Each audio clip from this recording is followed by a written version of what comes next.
عزیزان گرامی، ہر زمانے میں کوئی خاص چیز ہوتی ہے، پوری توجہ سنیے گا عزیزان گرامی، ہر زمانے میں کوئی خاص چیز ہوتی ہے۔ حضرت موسیٰ کے زمانے میں جادوگری تھی۔ اگر حضرت موسیٰ کو جیتنا تھا تو حضرت موسیٰ کو جادوگروں سے مقابلہ کرنا تھا، کہ اس زمانے کی مین تھیم کیا تھی؟ جادوگری۔ رسول اللہ کے زمانے میں مکہ مدینہ میں ادب تھا۔ چھٹے امام کے زمانے میں جب پوچھا گیا شہید مطہری نے، میں خلاصہ بیان کر رہا ہوں، شہید مطہری سے جب پوچھا گیا کہ کیوں چھٹے امام نے قیام نہیں کیا، تو ایک عنصر بتاتے ہیں کہ چھٹے امام کے زمانے کے اندر جو حالات تھے، کیونکہ یورپ سے اور روم سے اسلام کے لیے چیلنجنگ کویسچنز اور علمی سوالات اٹھے تھے، تو اس زمانے میں سب سے بڑا جہاد یہ تھا کہ اس زمانے میں اٹھنے والے فلسفیکل اور توحید اور اسلام پر اٹھنے والے سوالوں کا علمی جہاد کر کے جواب دیا جائے۔ اس لیے امام صادق نے ایسے شاگردوں کی پرورش کی جو درباری ملا نہیں کر پاتے، جو ایڈمنسٹریشن کے پیسوں پہ پلنے والے ملا جواب نہیں دے پاتے۔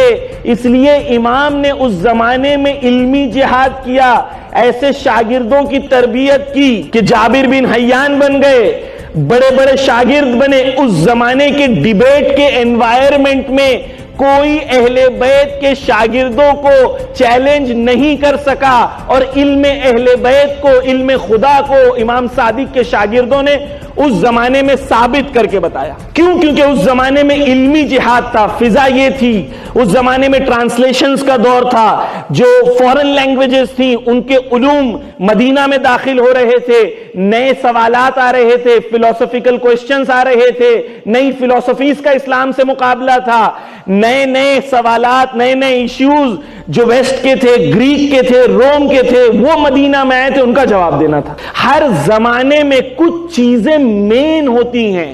سوال یہ ہے کہ اس زمانے میں اصلی جنگ کس چیز کی ہے؟ جس زمانے میں ہم زندہ ہیں، اس زمانے میں اصلی جنگ کس چیز کی ہے عزیزان گرامی؟ کون سی اصلی جنگ ہے؟ رہبر معظم کہتے ہیں کہ اگر میں ولی فقی نہیں ہوتا، اگر میں ولی فقی نہیں ہوتا، مرجع تقلید نہیں ہوتا، تو میں کیا کرتا؟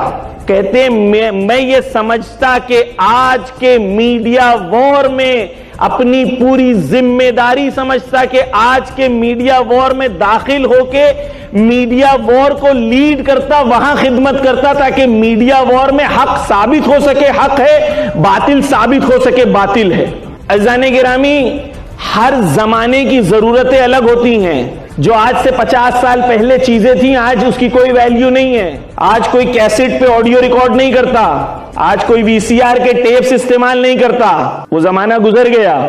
آج کے زمانے کے مطابق ہمیں اپنے آپ کو اپ گریڈ کرنا ہوگا۔ ہم نے کیا تیاری کی ہے آج کے زمانے کے مطابق عزیزان گرامی؟ ہم نے جلوسیں نکالا تھا۔ جلوس کیوں نکالے تھے ہم لوگ؟ آپ مجھے بتائیں، جلوس کیوں نکالتے تھے؟ بتائیں۔ جلوس اس لیے نکالتے تھے کیونکہ ہم اندر ماتم کرتے تو گرمی لگتی، اس لیے باہر جا کے ماتم کریں گے۔ جلوس اس لیے نکالا جاتا تھا کہ لوگوں کو پتا چلے حسین کون ہے، یزید کون ہے، حق کیا ہے، باطل کیا ہے۔ یہ جلوس اس لیے ہے کہ حسین جیت گئے، یزید ہار گیا، لیکن اس لیے جلوس نکلا تھا تاکہ لوگوں کو بتایا جائے کہ حسین کون تھے۔ اب سالہ سال جلوس ایک ہی روٹ سے نکلتا ہے، وہ دکان والے کو پتہ ہی نہیں حسین کون ہے، یزید کون ہے، وہی روٹ سے جلوس نکلتا ہے۔ 40 سال ہو گئے، لیکن 40 سال میں ہم نے ان دکانداروں کو بھی نہیں بتا سکے کہ حسین کون ہے، کربلا کیا ہے، یزید کیا ہے۔ کیوں؟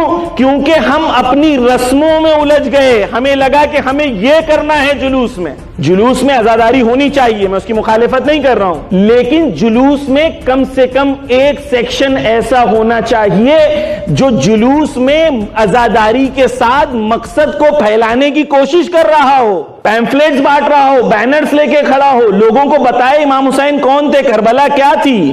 جس زمانے میں عزیزان گرامی، اس زمانے کے ساتھ اپنے آپ کو اپ گریڈ کریں۔ 50 سال پہلے وہ فکر مند لوگ تھے جو جلوس جنہوں نے نکالا تھا، اور جلوس کے ذریعے سے بہتوں کو اہل بیت کے در پر بھی لا سکے، لیکن جب سالہ اپ گریڈ ہوئے تو ہم نے اپنے آپ کو اپ گریڈ نہیں کیا، ہم وہی کرتے ہیں جو ہمارے پردادا کرتے تھے، ہم نے اپنے آپ کو اپ گریڈ نہیں کیا۔